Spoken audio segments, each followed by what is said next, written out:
Hoje eu tive um insight andando de bicicleta. Eu queria compartilhar com vocês. É um insight sobre o mal e a liberdade, né? Minha bicicleta quebrou completamente o freio. Eu resolvi ir de manhã ir na borracharia, que é mais ou menos perto aqui de casa.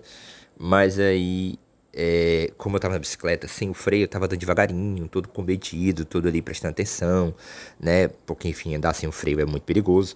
E tem uma hora eu me senti assim, poxa, como eu não tô espontâneo, como eu não tô livre na bicicleta porque tá faltando o freio. E aí me veio aquele insight.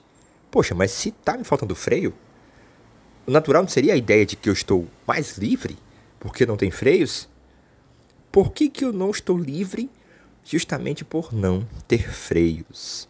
Então, o freio não invalida a liberdade, mas torna a liberdade plena. Porque não há liberdade sem esse antagonismo, sem esse freio existencial. Então, se o sentido da vida é liberdade, né? Se você puder pensar o sentido da vida como sendo a liberdade, então a existência do mal, do sofrimento, do antagonismo, ela faz todo sentido para tornar essa liberdade plena e efetiva, e não uma libertinagem ou uma expansão de forças cegas. Porque no exemplo da bicicleta, sem o freio, eu seria livre? Não, eu seria uma força cega se eu quisesse ser livre sem freios. Porque sem freios eu não consigo ser realmente livre na bicicleta. Você consegue entender? Digo isso porque tem aqui uma moça aqui no TikTok que está fazendo umas reflexões interessantes sobre o papel do feminino nas religiões, né? Mas ela também está migrando para a ideia do pessimismo, do sofrimento, da ausência de Deus, né, do ateísmo. Eu acho muito importante no primeiro momento para que as pessoas possam sair do dogmatismo religioso, do fanatismo. Eu acho o ateísmo muito bem-vindo nesse sentido. Mas acho que ele ainda é uma reflexão ainda um pouco imatura no sentido filosófico, né?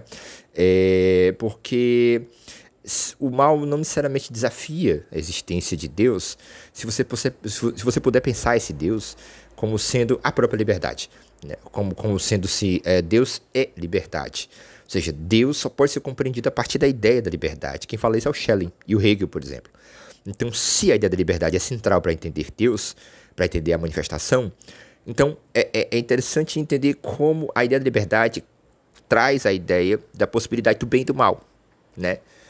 E, inevitavelmente, então, entre escolher um mundo com liberdade e, portanto, com a possibilidade do mal, e um mundo sem liberdade, portanto, sem a possibilidade do mal, por que que Deus resolveria escolher um mundo com liberdade e com a possibilidade do mal? Eu me lembro de Boécio, né?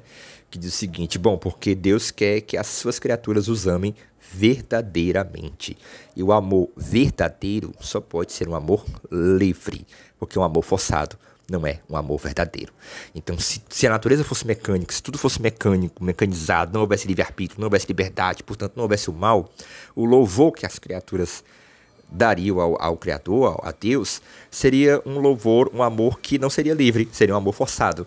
Então Deus, para que houvesse a possibilidade do amor livre, ele topa a possibilidade da liberdade e, portanto, com ela, a possibilidade do mal. Consegue entender a profundidade dessa reflexão? Que está lá no Boécio e que reaparece no Schelling, particularmente o Schelling da obra A Essência da Liberdade, né, que é a obra que eu estou estudando para o doutorado. Tá, então fica essa reflexão aí para vocês. Como o sem freio na bicicleta não me deixava livre, né? Na verdade, eu só poderia ser livre na bicicleta. Eu tava pensando outra coisa. Na bicicleta, eu precisaria de um freio. Que paradoxal, né? Pois é, a existência é essa paradoxalidade, né? Então é isso.